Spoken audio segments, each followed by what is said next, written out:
Puji Tuhan, selamat malam Bapak Saudara semuanya. Selamat berjumpa kembali malam hari ini dalam online discipleship Revival Total Ministry.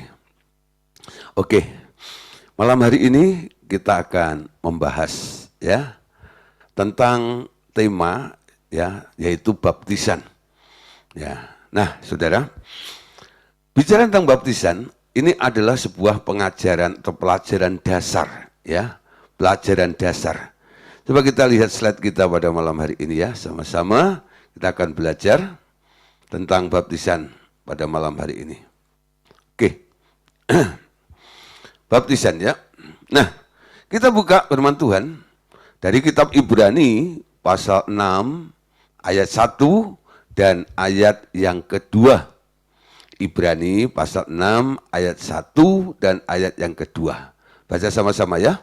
Sebab itu, marilah kita tinggalkan asas-asas pertama dari ajaran tentang Kristus dan beralih kepada perkembangannya yang penuh.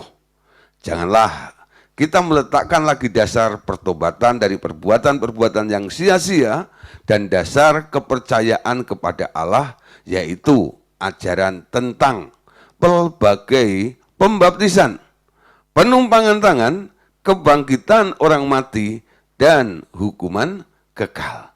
Nah, Bapak Saudara, baptisan yang akan kita bahas bersama-sama, menurut penulis kitab Ibrani, di situ dikatakan janganlah kita meletakkan lagi dasar pertobatan dari perbuatan-perbuatan sia-sia dan dasar kepercayaan kepada Allah, yaitu salah satunya disebutkan ajaran tentang pelbagai pembaptisan. Nah, lalu ada penumpangan tangan, ada kebangkitan orang mati, dan hukuman kekal.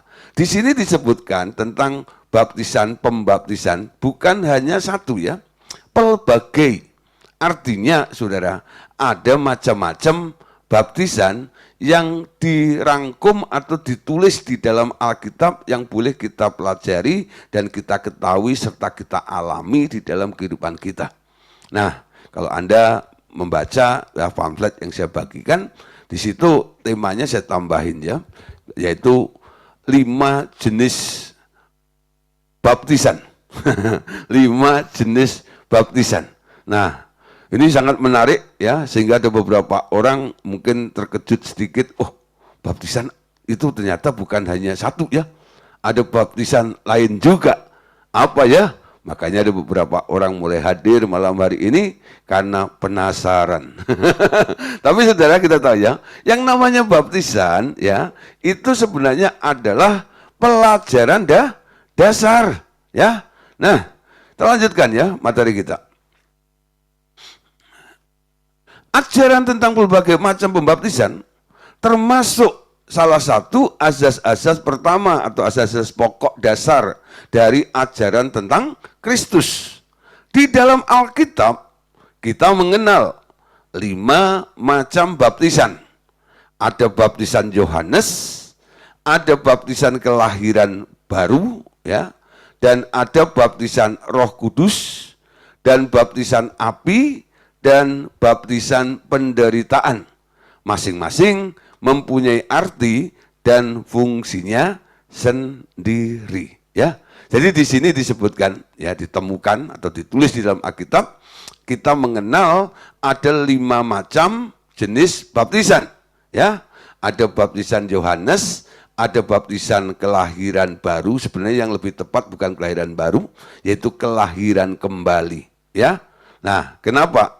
Nah, saudara, kelahiran baru itu bicara tentang born again atau lahir baru seperti yang kita bahas pada hari yang sebelumnya tentang pelajaran kelahiran baru. Tapi baptisan yang kedua ini lebih tepat kalau disebut sebagai kelahiran kembali. Kenapa? Nanti saya jelaskan. Baptisan Roh Kudus yang ketiga. Lalu yang keempat adalah baptisan api, dan yang kelima adalah baptisan penderitaan. Nah, kenapa semua itu ada perbedaannya sehingga ada macam-macam atau jenis-jenis dari baptisan itu. Saudara, kalau kita nanti mempelajari, ternyata dari 5 macam baptisan ini masing-masing mempunyai arti dan fungsinya sendiri. Apa itu baptisan Yohanes? Apa itu baptisan kelahiran kembali? Apa itu baptisan Roh Kudus? Apa itu baptisan api? Dan apa itu baptisan penderitaan? Ada artinya. Ya. Selain ada artinya, kalau orang-orang percaya itu mengalami 5 baptisan itu, mereka juga akan melihat fungsi dari baptisan beserta artinya yang telah kita pahami bersama-sama. Amin. Nah, saudara, yang pertama adalah baptisan Yohanes ya. Tentang baptisan Yohanes, itu dikenal sebagai baptisan pertobatan. Cara Yohanes ini, ya baptisan cara Yohanes ini tidak lagi dipakai dalam pelayanan gereja Tuhan masa kini. Melainkan baptisan kelahiran kembalilah yang sekarang kita lakukan. Ya. Nah, sebelum kita jelaskan satu persatu, ya, kita mulai dulu. Kita kan sedang bicara tentang baptis, ya, atau baptisan. Ya, dari kata baptisan itu akar katanya adalah baptis. Arti kata baptis itu sendiri menurut ya Strong Concordance adalah ditenggelamkan. Ingat ya.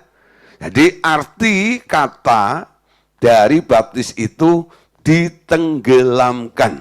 Nah, Bapak Saudara, makanya iman ya dari orang Protestan atau kekristenan kami ya, nah khususnya orang karismatik, orang Pentakosta, kalau membaptis orang pasti diselam, ditenggelamkan. Kenapa?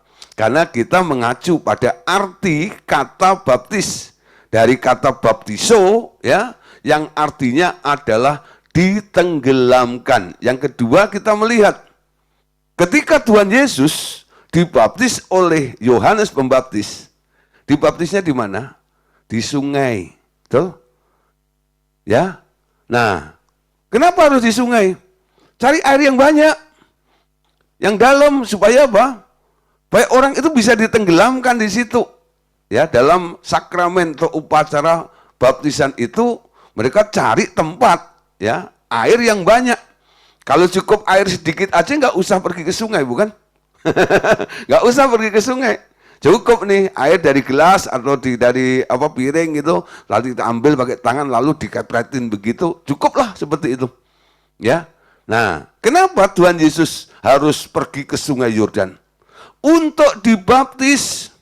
Penyelenggaraan baptisan dilakukan di sungai yang airnya banyak supaya semua orang yang dibaptis itu ya dalam keadaan atau kondisi ditenggelamkan, ya, ditenggelamkan. Nah, Bapak Saudara, itu arti dari kata baptis, dari kata baptiso yang artinya adalah ditenggelamkan. Nah, Saudara, kita coba ya untuk menjelaskan satu persatu dari 5 jenis baptisan tadi. Yang pertama, baptisan Yohanes. Menurut Yohanes Pembaptis, baptisan yang diadakannya adalah sebagai tanda apakah? Matius 3:11. Sebagai tanda pertobatan. Sedang Tuhan Yesus akan datang dan membaptis kita dengan Roh Kudus dan dengan api. Anda tahu ya, apa yang dilakukan oleh Rasul Yohanes atau oleh Yohanes Pembaptis ini? Yohanes Pembaptis itu berseru-seru di padang gurun. Saya berkata, persiapkanlah jalan bagi Tuhan, itu ya. Luruskanlah jalan, ya, yang bengkok. Timbunlah jalan yang berlubang. Ratakan jalan yang bergelombang. Lah, saudara, itu sebenarnya makna dari apa? Transformasi, pemberesan hati, pertobatan untuk menyongsong, menyambut hadirnya Tuhan Yesus itu. Ya.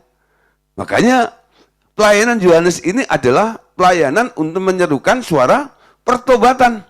Bertobatlah, bertobatlah, bertobatlah. Mereka yang bertobat lalu sama Yohanes dibaptis. Sebagai tanda apa? Sebagai tanda pertobatan. Jadi semua yang dibaptis oleh Yohanes itu hanya sekedar sampai pada pengertiannya bahwa orang ini ya sudah mengambil tekad mau bertobat. Mereka yang mau bertobat, sini, baptis. Ya, sini baptis. Nah, saudara, bukan berarti ketika Yesus dibaptis sama Yohanes, Yesus itu berdosa lalu bertobat, bukan. Ya, kenapa Tuhan Yesus harus dibaptis oleh Yohanes? Padahal Yohanes itu sendiri kan sebenarnya waktu Yesus datang dia merasa nggak layak. Dia bilang membuka tali kasutnya pun aku tidak layak, bukan? Tapi Yesus berkata, kamu harus lakukan supaya digenapi semuanya. Yesus harus dibaptis sebagai contoh, sebagai teladan. Kalau Yesus pada waktu itu mungkin nggak mau dibaptis karena merasa lebih hebat dari Yohanes, nanti orang-orang yang jadi pengikut Yesus, murid-murid Yesus, mungkin akan ngikutin gayanya, stylenya Yesus. Ya. Buat apa saya dibaptis? Nggak perlu deh, gitu ya. Nah, jadi Yesus dibaptis oleh Yohanes itu bukan karena dia berdosa, dia bertobat, bukan. Ya, dia memberikan teladan, dia memberikan contoh, ya, bahwa semua orang yang percaya harus mau dibaptis, ya, dibaptis dengan cara seperti apa yang Yesus alami yang dilakukan oleh Yohanes Pembaptis saat itu. Kisah Para Rasul pasal 19 ayat yang keempat. Kata Paulus, baptisan Yohanes adalah pembaptisan orang yang telah bertobat. Dan ia berkata kepada orang banyak bahwa mereka harus percaya kepada dia yang datang kemudian daripadanya, yaitu Yesus. Nah, saudara, jadi ini kesimpulan atau penjelasan dari Paulus yang ditulis dalam Kisah pasal 19 ayat 4. Paulus bilang bahwa baptisan Yohanes adalah baptisan orang yang telah bertobat. Jadi mereka yang telah bertobat sama Yohanes dibaptis, ya. Dan yang membaptis ini, Yohanes ini bilang juga, ia berkata kepada orang banyak. Siapa orang banyak? Mereka yang pernah dibaptis dalam baptisan pertobatan itu, Yohanes memberitahukan sesuatu. Dia berkata bahwa mereka harus percaya kepada dia yang datang kemudian daripadanya, yaitu Yesus. Nah, saudara, artinya begini. Pelayanan Yohanes selesai ketika Yesus muncul. Ya. Karena pelayanannya sudah selesai, berakhir, tugasnya sudah berakhir. Artinya apa yang dilakukan oleh Yohanes tidak lagi ya berlaku untuk orang-orang yang sekarang percaya kepada Yesus. Mungkin tadi dikatakan bahwa baptisan Yohanes itu sudah tidak digunakan lagi di kalangan gereja-gereja Tuhan. Nah, jadi gereja-gereja Tuhan sekarang jarang yang mengenal tentang baptisan Yohanes Pembaptis. Ya, nah kalau ditanya nih, umpama ada orang tanya, Yohanes itu kalau perlu membaptis ngomongnya gimana coba? Kalau sekarang kita dengar pendeta membaptiskan apa? Aku baptis engkau dalam nama Bapa, Tuhan Yesus dan Roh Kudus. Dulu Yohanes membaptisnya gimana? Gak ada ya, gak ada. Nah, gak ada yang melakukannya lagi, ya. Nah, gak diketahui bagaimana caranya Yohanes. Jadi Yohanes itu hanya menandai siapa yang mau bertobat, sini tak celupin, itu ya. Lalu keluar dari air sebagai bentuk apa? Sebagai orang baru yang sudah dinyatakan bertobat oleh Yohanes itu, ya. Jadi karena nggak ada formulanya, saya juga nggak bisa merumuskan apa sih, bagaimana ya sakramen atau cara Yohanes membaptis orang-orang itu. Pokoknya sebelum Yohanes menyerahkan tugas ini atau membawa orang ini untuk datang kepada Yesus, Yohanes pernah melakukan pembaptisan. Tapi sekarang sudah tidak dilakukan lagi. Nah, yang dilakukan oleh gereja-gereja Tuhan sekarang adalah jenis yang kedua. Ya, yaitu baptisan kelahiran kembali. Ya, baptisan kelahiran kembali. Nah, saudara, kenapa disebut baptisan kelahiran kembali? Artinya, orang yang dibaptis ya dengan jenis baptisan yang kedua ini awalnya pernah lahir, ya, lahir di dunia sebagai keturunan Adam, ya, sebagai manusia di dunia ini, lalu percaya kepada Tuhan Yesus untuk menjadi manusia baru, ciptaan baru yang sesungguhnya mereka harus melakukan sebuah deklarasi, ya, statement bahwa aku mau ikut Tuhan, meninggalkan dunia ini, mau ikut menurut sama Tuhan.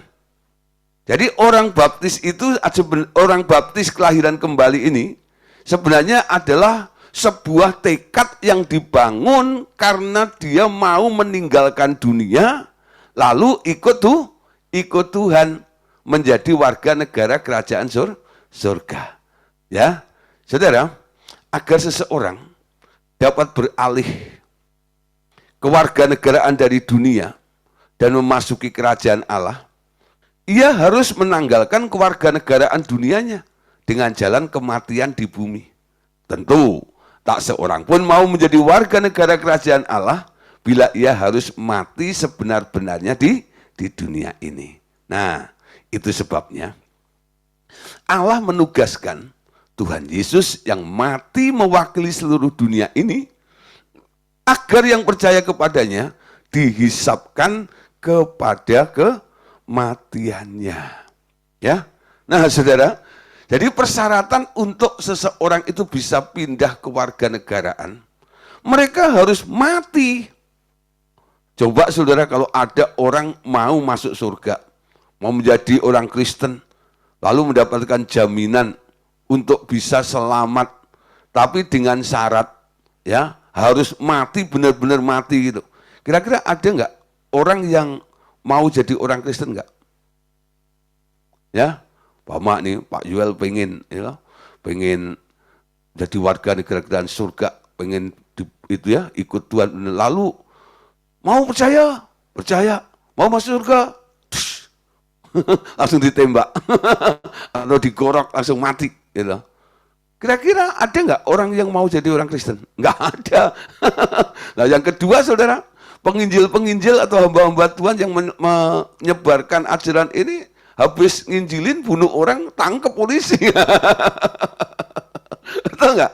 Nah, saudara, makanya ya Bapak itu memberikan satu hikmat yang luar biasa. Ya, Yesus turun ke bumi, ya, untuk apa?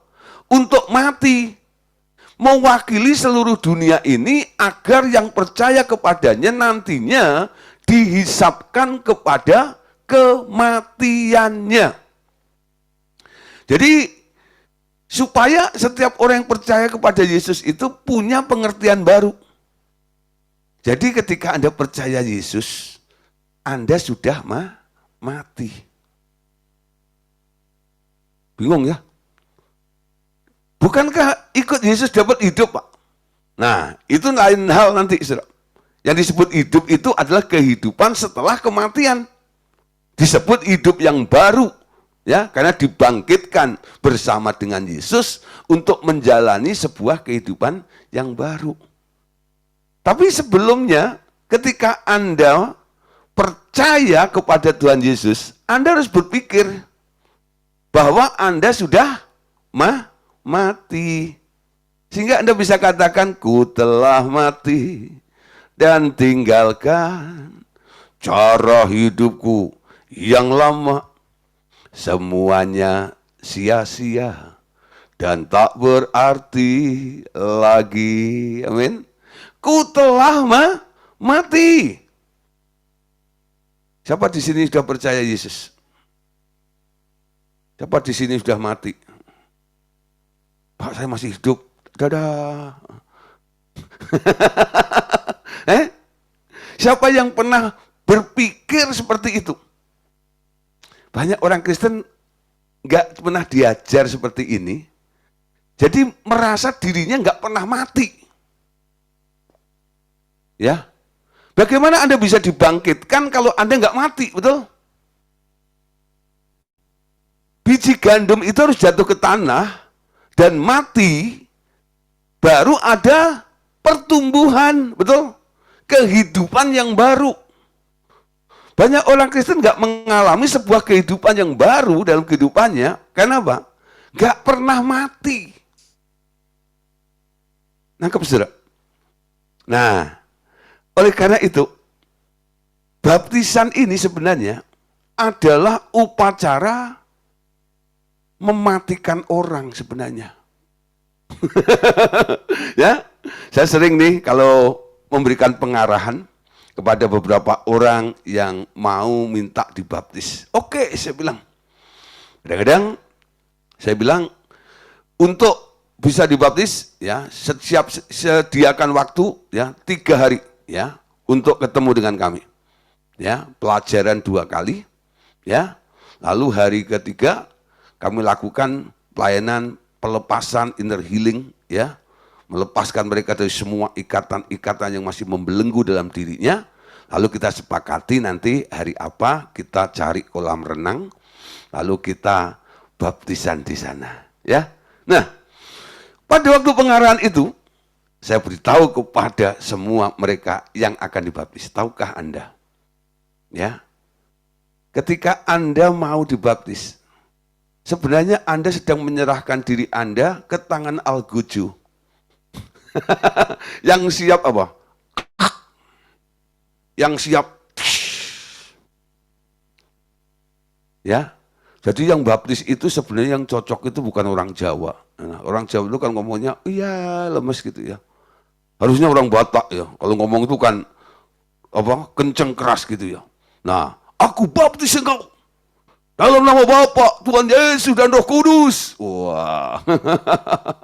Nah, saudara, kata baptis ini sebenarnya, ya, kata sederhananya dalam pengertian ketika pendeta atau hamba Tuhan berkata, aku baptis engkau, yang dibaptis itu harus mengerti bahwa dia sedang dibunuh, sedang dimatikan. Jadi kalau boleh dipakai kata sederhananya, aku baptis engkau bisa diganti dengan kata apa? Aku bunuh kau, aku matikan engkau, itu dalam nama Bapa, Tuhan Yesus dan Roh Kudus. Nah, dibunuh apanya? Dimatikan apanya? Mati dari apa? Ini persyaratan supaya kita bisa beralih kewarganegaraan dari dunia dan memasuki kerajaan Allah. Ia harus menanggalkan kewarganegaraan dunianya, meninggalkan dunia. Amin. Kalau orang mati sebenar-benarnya disebut meninggal dunia, betul? Tapi kalau orang dibaptis, dibunuh untuk meninggalkan dunia. Ya, bedakan ya, meninggal dunia sama meninggalkan dunia.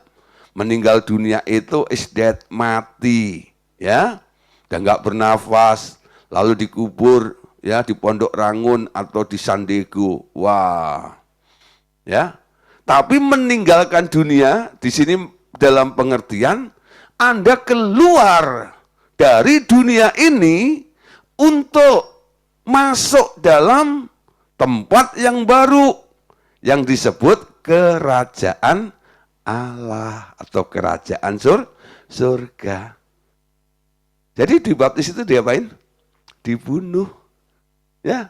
Nah, setelah dibunuh ditenggelamkan, bukan?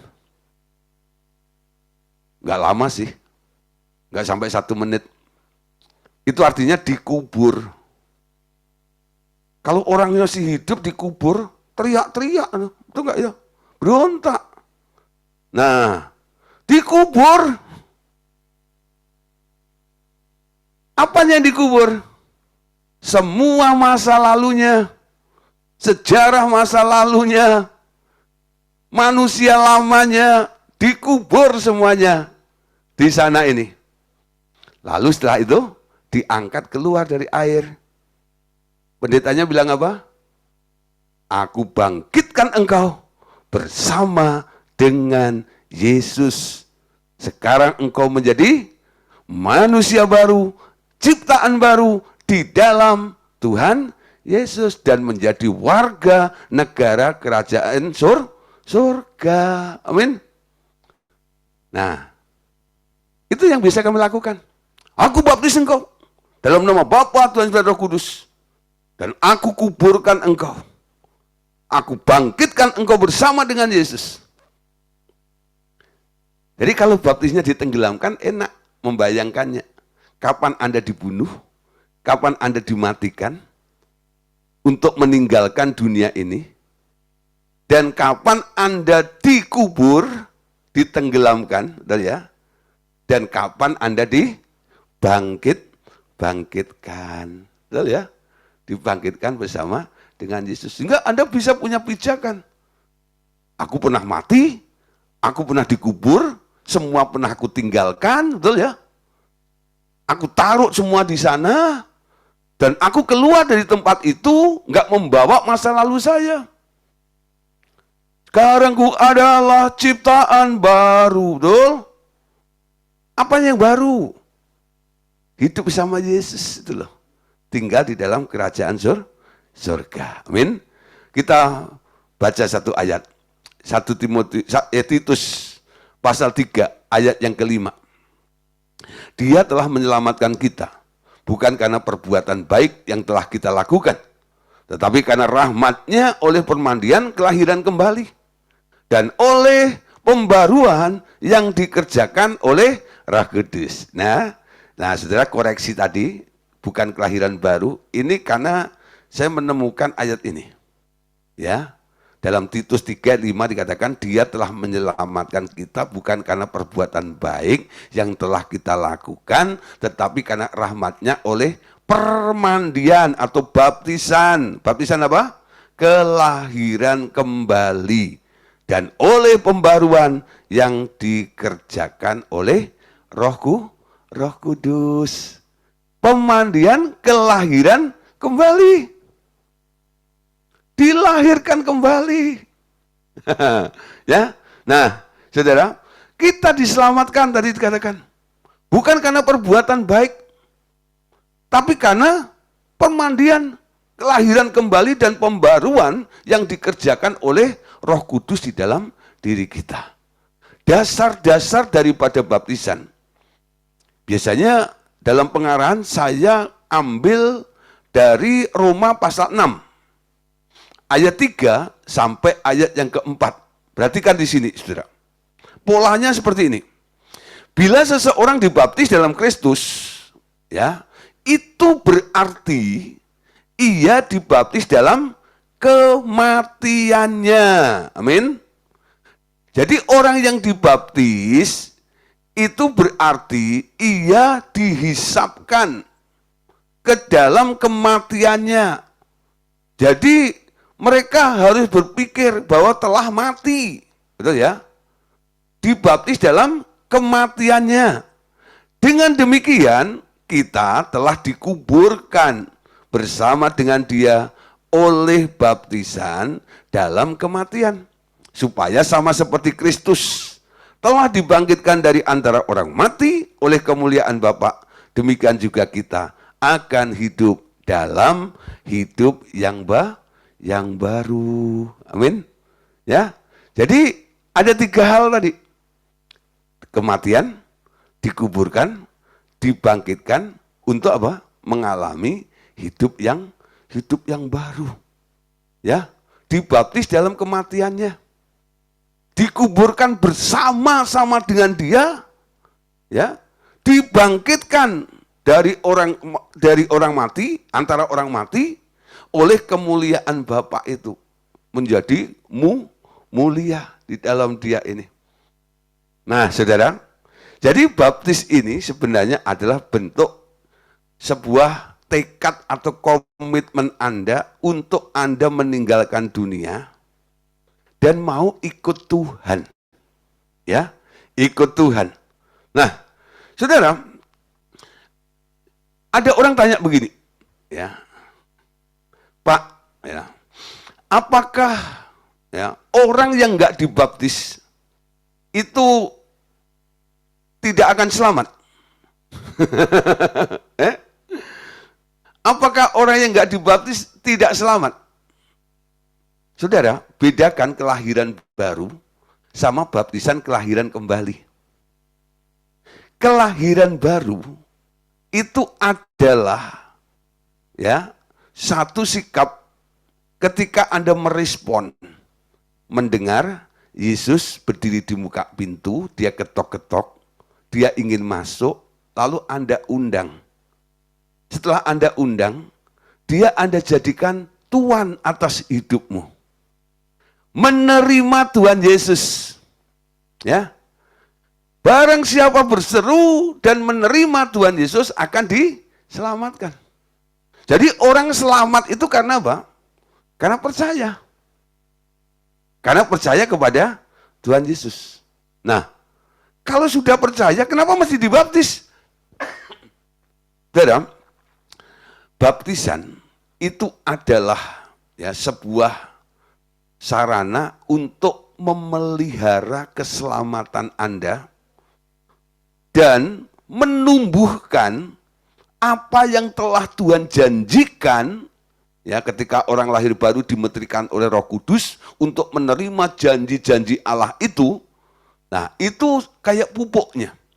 Karena Anda tinggal di dalam Yesus, setiap hari dibaharui, pikiranmu sudah pikiran di dalam kerajaan surga, lebih cepat untuk menumbuhkan semua dan mendapatkan apa yang Tuhan janjikan dalam kehidupan kita ini. Jadi baptisan itu tidak menyelamatkan. Baptisan kelahiran kembali ya, itu bukan untuk kita masuk surga, bukan. Ya, bukan untuk kita masuk surga. Orang masuk surga karena iman. Karena percaya kepada Yesus. Nah, setelah percaya sama Yesus, akhirnya orang itu mau dibaptis, betul? Baptis di sini bukan berarti ya orang itu belum masuk surga, belum, ya, belum masuk surga, bukan berarti belum masuk surga. Dia sudah, karena percaya Tuhan Yesus. Nah, supaya Bapak Saudara lebih jelas, nggak bingung dari istilah yang saya gunakan ini, kita akan melihat satu ayat dalam 1 Petrus pasal 3 ayat 20 sampai 21. Perhatikan ayat ini, Saudara. Kepada yang dahulu ya tidak taat ketika satu kali kesabaran Allah menanti pada zaman Nuh dengan dipersiapkan sebuah bahtera yang ke dalamnya hanya sedikit, yaitu 8 jiwa yang telah diselamatkan dari air. Dan sekarang baptisan yang menyelamatkan kita bukanlah sesuatu yang menunjuk pada pembersihan kotoran jasmani, melainkan jawaban dari hati nurani yang baik terhadap Allah ya melalui kebangkitan Yesus Kristus. Ayat 20 perhatikan di sini ya. Kepada yang dahulu tidak taat ketika satu kali kesabaran Allah menanti bahwa pada zaman Nuh dengan dipersiapkan sebuah bahtera yang ke dalamnya hanya sedikit, yaitu 8 jiwa ya, 8 jiwa yang telah diselamatkan ya. Nah, pertanyaannya begini. Zaman dahulu Nuh diselamatkan oleh Allah dengan cara membaptis seluruh dunia ini dengan air, betul? Jadi zaman dahulu Nuh diselamatkan oleh Allah dengan membaptis seluruh dunia ini dengan air. Nuh selamat akhirnya. Sekarang pertanyaannya, dari bahaya apakah sih keluarga Nuh itu telah diselamatkan? Dari bahaya apa? Kalau saya tanya seperti ini, Saudara, kebanyakan orang akan menjawab, pada umumnya menjawab apa? Diselamatkan dari air bah. Betul? Diselamatkan dari air bah. Ya. Sebenarnya tidak. Nuh itu bukan diselamatkan dari air bah. Justru air bah itulah yang menyelamatkan Nuh. Jadi Allah itu menurunkan hujan begitu deras sampai bumi itu ditenggelamkan, dibaptis, gitu ya, supaya Nuh ada di atas kapal.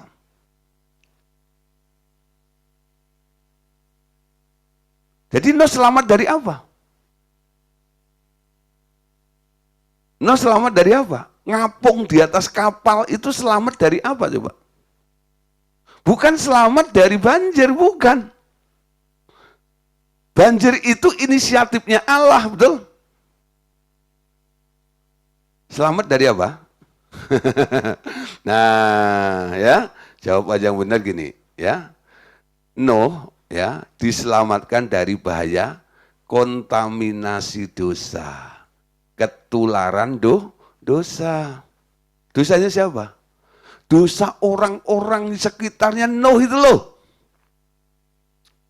Kalau Anda membaca Kejadian pasal 6, Allah itu sampai korting umur manusia karena keadaan kondisi manusia itu bukan semakin baik, betul? Manusia itu jahatnya luar biasa. Kalau mulai bangun tidur, mikir pertama apa? Dosa, betul ya? Pikirannya udah jahat, membawa, gitu ya. Manusia itu selalu hidup dalam kejahatan dan kejahatan. Nuh khotbah berapa tahun? 100 tahun, saudara. Satu orang pun nggak ada yang bertobat.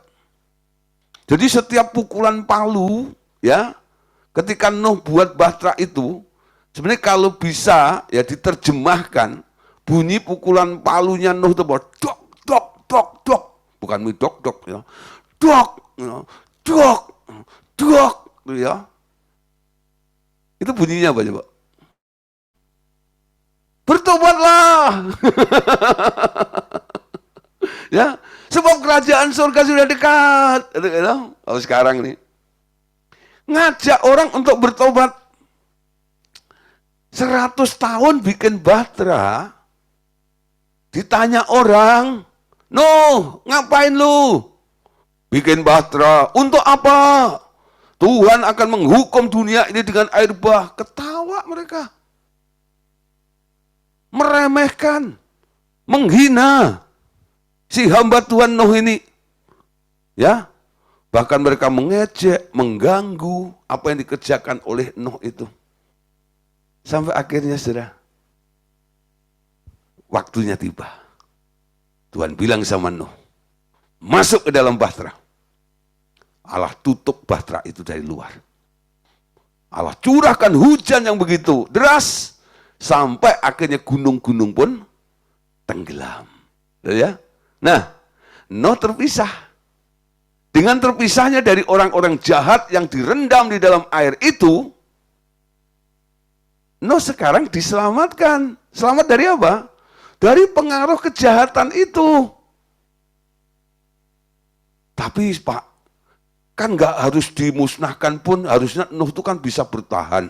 Buktinya masih bisa bertahan 100 tahun. Loh ya. Jadi ibaratnya seperti ini loh. Kalau Anda punya buah ya, satu kotak ya, satu kotak Anda beli buah ini mau lebaran gitu ya, nanti tamu banyak ya, datang saudara-saudara mau datang gitu ya.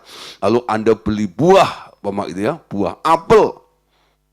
Satu kotak isinya mungkin 100 gitu ya. Nah, dari 100 apel itu ada 1 atau 2 yang busuk. Apa yang Anda lakukan? Halo? Apa yang Anda lakukan? Anda ambil, Anda angkat yang 2 yang busuk itu. Kenapa Anda angkat? Kalau Anda angkat kan kurang jumlahnya. Kalau tidak diangkat, itu akan mempengaruhi 98 apel yang masih bagus itu. Kontaminasi mempengaruhi. Nah, saudara, sehebat-hebatnya Nuh, kalau terus bergaul dengan orang-orang jahat itu, lama-lama orang benar itu pun akan jatuh juga nanti. Makanya idenya Allah, mereka yang nggak mau bertobat, sampai batas kesabaran Allah, deadline Allah, waktunya Allah untuk anugerah berhenti. Akhirnya tutup pintu itu. Pintu anugerah selesai. Nggak ada ampun. Tenggelam semuanya. Habis. No eng-ing-eng. No selamat. Amin. Nah, gambarannya sama. Jadi Allah membaptis dunia ini dengan air bah untuk menyelamatkan Nuh dari kontaminasi dosa.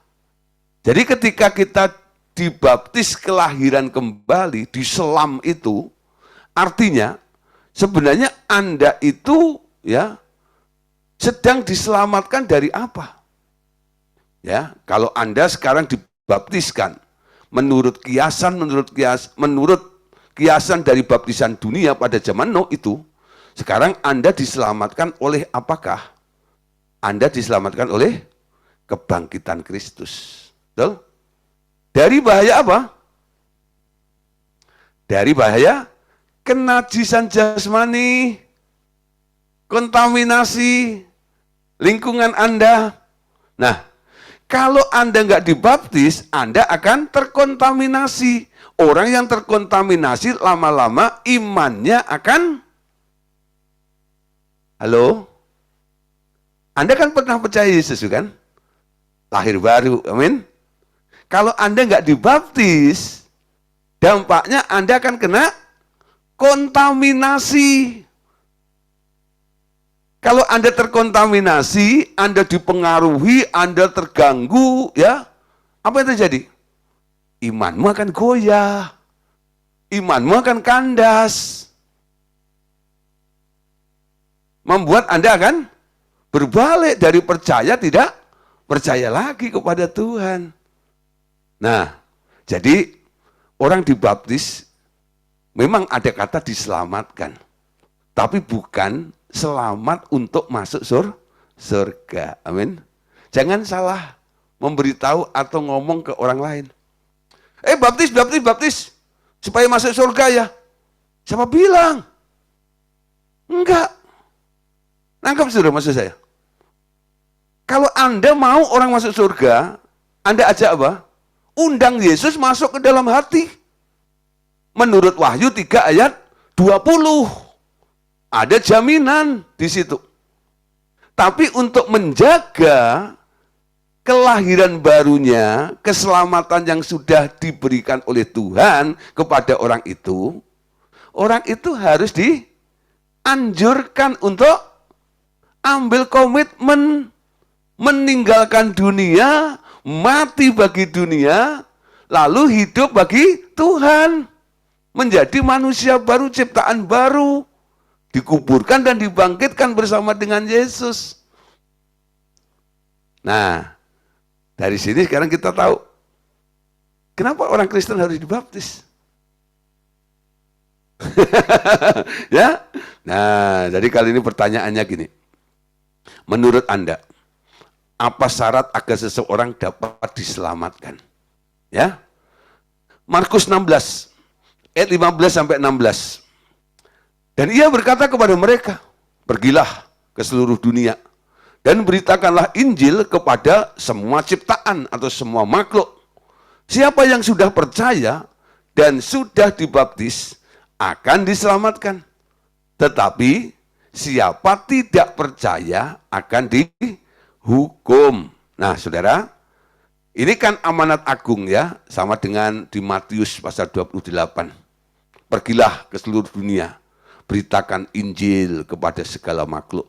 Siapa yang sudah percaya, siapa yang percaya dan dibaptis akan diselamatkan. Seolah-olah ya, ayat ini ya, kedua persyaratan ini yang menunjang orang itu untuk masuk surga, bukan? Tapi perbandingannya Anda lihat. Tetapi siapa tidak percaya akan dihukum. Enggak dibilang di sini siapa yang tidak dibaptis. Oh. Tangkap ya. Percaya dan dibaptis akan diselamatkan. Kalau nggak percaya, akan dihukum. Tapi nggak ada penjelasan kalau tidak dibaptis, nggak ada, betul? Halo, baca sekali lagi. Nah, supaya ngeh sedikit.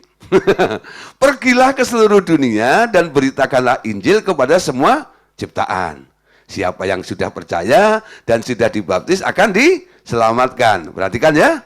Tetapi siapa tidak percaya, nggak dibilang dan sudah dibaptis, betul? Akan dihukum.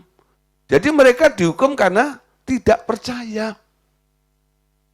Kalau dibalik, mereka diselamatkan karena percaya. Amin. Masih bingung? Kayak mesti doa puasa 40 hari 40 malam. Karena apa?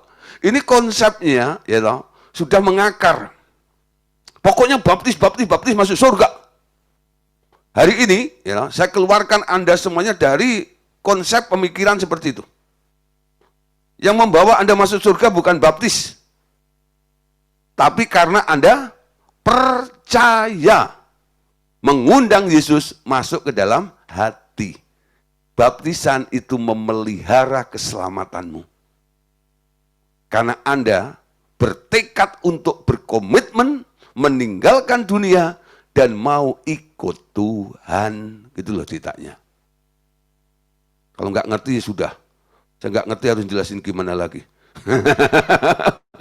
Saya harap saudara udah bisa mengerti ya. Ya, jadi jangan keseleo lidah lagi dengan ngomong, oh ya harus dibaptis supaya selamat. Bukan.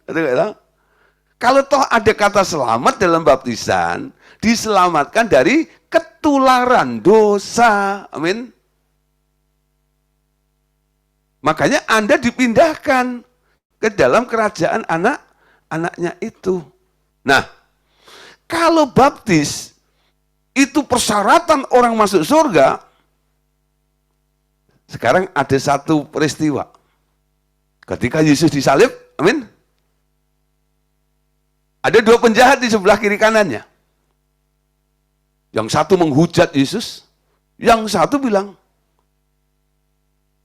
Tuhan, kalau engkau ya nanti ya kalau aku mati gitu, ingat akan aku ya gitu ya. Lalu Tuhan bilang apa? Hari ini juga engkau bersama-sama dengan aku di Firdaus. Penjahat yang di sebelah mana coba? Ada yang bilang kiri ya, ada yang bilang yang kanan. Ya kalau nggak kiri ya kanan. Tapi saya lebih bijaksana, saya nggak ngomong kiri atau kanan, karena Alkitab tidak pernah menyebut yang kiri atau kanan, betul? Salah satu dari kedua penjahat itu ada yang diselamatkan karena percaya kepada Yesus. Ya, nah dia percaya. Nah pertanyaannya begini. Ini pertanyaannya ya, mengapa sekarang menurut Anda salah seorang penjahat yang di samping Tuhan Yesus di atas kayu salib itu menerima kepastian keselamatan tanpa dibaptiskan dahulu? Dia dibaptis enggak? Enggak. Tapi Yesus bilang, selamat. Dia selamat karena percaya kepada Yesus. Tapi Pak, tadi kan di dalam Markus bilang, siapa yang percaya dan dibaptis. Berarti kurang dong. Kalau nggak dibaptis harusnya nggak masuk dong. Tapi kenapa Tuhan bilang, hari ini juga kamu bersama-sama dengan aku di Firdaus. Kenapa Tuhan Yesus bilang, kok nggak menganjurkan orang ini untuk dibaptis? Kenapa? Karena nggak sempat. Dia dia mati di atas kayu salib, nggak sempat turun. Bentar ya, aku sebelum mati tak baptis dulu ya. Nyari dulu, Pak Pendeta. Gitu. Pendeta siapa? Mau dibaptis dulu gitu. Aku sudah percaya Yesus, aku mau masuk surga, harus baptis dong. Kan syaratnya 2. Percaya dan dibaptis. Cukup percaya. Selamat. Nah, dari sini saudara, kita bisa mengambil hikmatnya. Kalau Anda percaya Yesus, habis percaya Yesus Anda langsung mati, Anda nggak perlu baptis.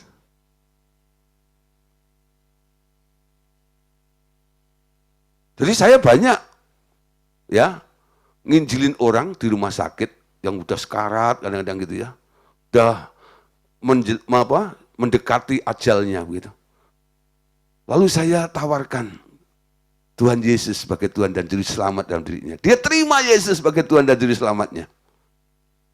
Habis terima, dia doa, saya meteraikan dengan Roh Kudus, selamatan itu langsung game over, mati. Masuk surga enggak? Masuk. Tapi kan enggak dibaptis, Pak. Karena habis percaya dia mati. Ya, bukan langkah awal yang menentukan, amin. Tapi langkah akhir. Ingat loh. Hari ini Anda masih bisa mungkin ya, begitu antusias, begitu semangat berkobar-kobar.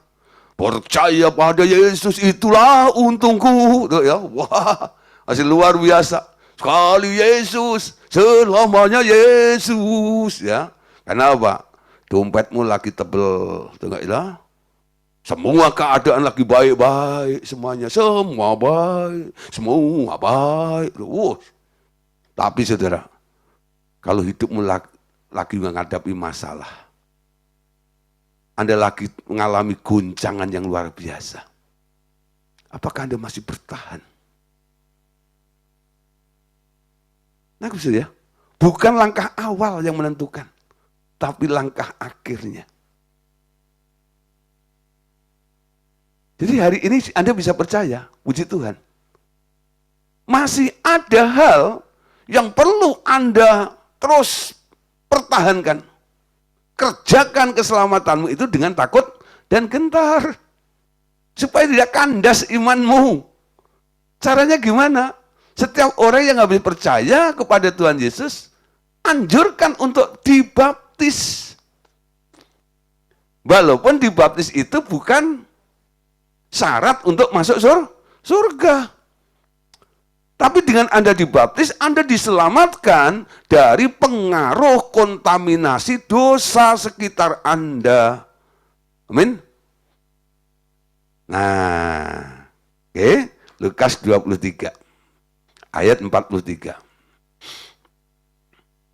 Kata Yesus kepadanya, aku berkata kepadamu, sesungguhnya, ya, sesungguhnya, hari ini juga engkau akan ada bersama-sama dengan aku di dalam Firdaus. Itu dikatakan kepada penjahat tadi.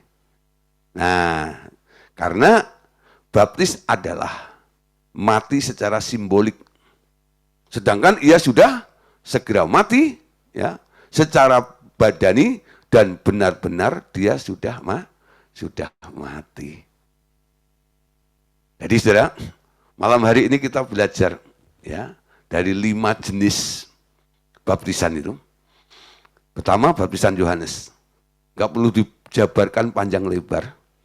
Karena baptisan Yohanes itu sudah tidak dipakai lagi. Tapi cukup Anda tahu, Yohanes pernah menjadi pembaptis. Sehingga disebut sebagai Yohanes Pembaptis. Baptisan apa yang dilakukan? Namanya baptisan apa? Baptisan sesuai dengan apa yang disuarakan. Baptisan pertobatan. Ya. Lalu Yohanes menganjurkan kepada pengikut-pengikutnya untuk ikut Yesus. Percaya kepada Yesus. Lalu di dalam Yesus pun, ketika Yesus menyuruh murid-muridnya itu pergi, ya, untuk memberitakan Injil kepada seluruh bangsa itu, dia berkata, baptislah mereka. Perintahnya siapa? Perintahnya Yesus. Jadi baptisan kelahiran kembali itu perintah. Kalau engkau menemukan orang yang percaya kepadaku, percaya kepada Injil, lalu kamu harus baptis mereka. Supaya apa? Supaya iman kepercayaannya tetap terpelihara. Dan orang itu semakin tumbuh di dalam Yesus. Karena dibaptis. Ada beberapa orang, saudara, ya, kalau diajak ngomong kadang-kadang tulalit, gitu. Nyambung, kadang-kadang nyambung, kadang-kadang enggak gitu loh. Dulu kalau Pak Andreas lagi seminar, ya, itu yang sering terjadi tuh, kalau seminar malam ya di Minggu sore itu, yang dulu diselenggarakan oleh Pak Irianto di Citra 2 ya, Citra 2 Extension ya. Nah, kita sewa gereja di sana. Nah, terus Pak Andreas kedua seminar. Ya, Sabtunya kan di Honda ya, di mana itu? Tebet. Lalu minggunya ada di Citra 2 Extension. Nah, setelah khotbah gitu, lalu ada beberapa orang yang datang minta didoain sama Pak Andreas. Nah, saya kadang-kadang bantu-bantu ya, beresin ya itu laptopnya Pak Andreas, kabel-kabel yang dia gini macam gitu, ya. Terus sambil dengerin lah ya, orang-orang yang punya masalah aneh-aneh itu curcol sama Pak Andreas, minta doain. Pak Andreas mulai nasihati. Tuh kali ada orang dinasihati itu, padahal nasihatnya itu simpel gitu. Tapi kayaknya nggak nyambung, kayak orang bengong. Hah? Apa-apa gitu ya. Terus Pak Andreas ini sampai bingung nih. Ini orang diajak ngomong kok nggak ngeh itu gimana gitu ya. Lalu dia bilang gini, gitu. Gideon, dia panggil saya gitu. Ya Pak, gitu. Eksekusi dia, gitu. Saya udah ngerti istilah itu. Gitu.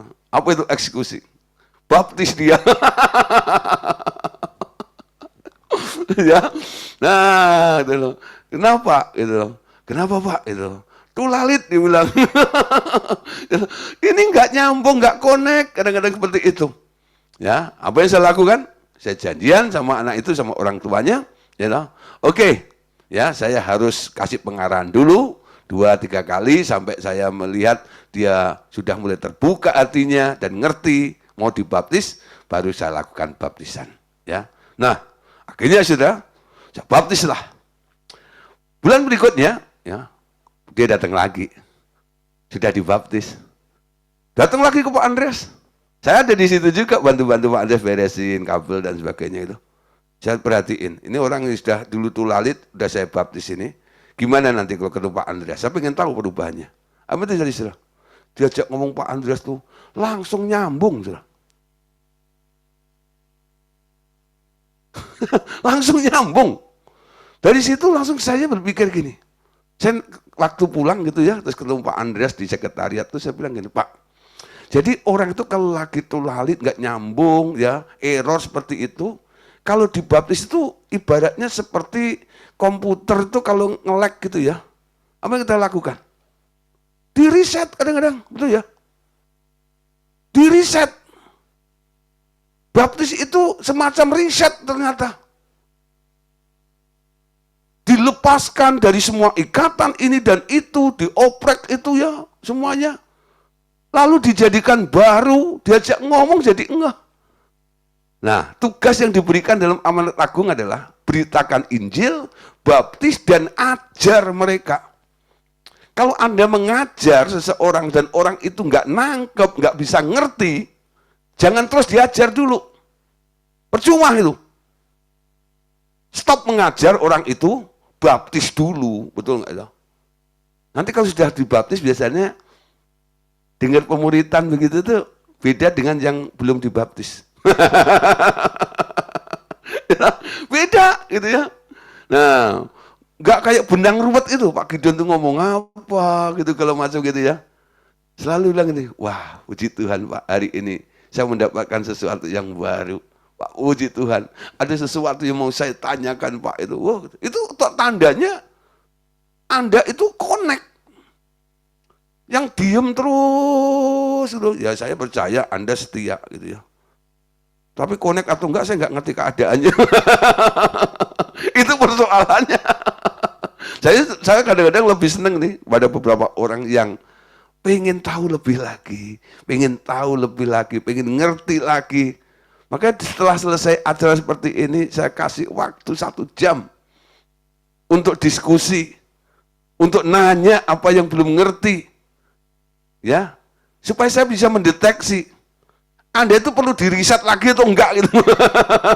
Kalau Anda memang perlu dibaptis ini nanti, gitu. Dah, ya enggak apa-apa. Korban baju basah juga enggak apa-apa saya. Gitu. Udah, tak sewain kolam renang, bukan kolam ikan, kolam renang. Nah, kalau Anda punya kolam renang ya silahkan, undang aja saya ke rumah langsung. Ya. Tapi Pak, kamar mandi saya baknya lebih gede. Oke, nggak apa-apa. Gitu. Yang penting ada air yang bisa menenggelamkan Anda. Saya lakukan baptisan, ya. Nah, saudara, saya harap pengertian ini membuka ya pemikiran Anda. Ya, poinnya adalah baptisan kelahiran kembali bukan untuk Anda persyaratan untuk Anda masuk surga. Amin. Untuk Anda bisa masuk surga adalah kelahiran baru. Mengundang Yesus masuk ke dalam hati Anda. Kenapa harus dibaptis? Supaya apa yang Anda lakukan di kelahiran baru itu terus terpelihara. Semakin bertumbuh, semakin kuat. Karena komitmen Anda ikut Tuhan dengan tekad Anda mengambil baptisan itu. Ya, jangan salah ngomong lagi. Baptis supaya masuk surga. Bukan. Koreksi lagi. Masuk surga karena undang Tuhan Yesus. Amin. Oke saudara, masih ada 3 jenis lagi ya. Ada baptisan Roh Kudus, ada baptisan api, dan ada baptisan penderitaan. Ini kalau saya langsungkan begitu hanya disentuh kulitnya ya nanti nggak ngerti isinya. Nah malam hari ini kita belajar satu poin ya, yaitu tentang baptisan kelahiran kembali. Oke, nanti lain kesempatan kita akan membahas yang 3 lagi. Apa itu baptisan Roh Kudus, apa itu baptisan api, dan apa itu baptisan penderitaan. Tuhan Yesus memberkati kita semuanya. God bless you.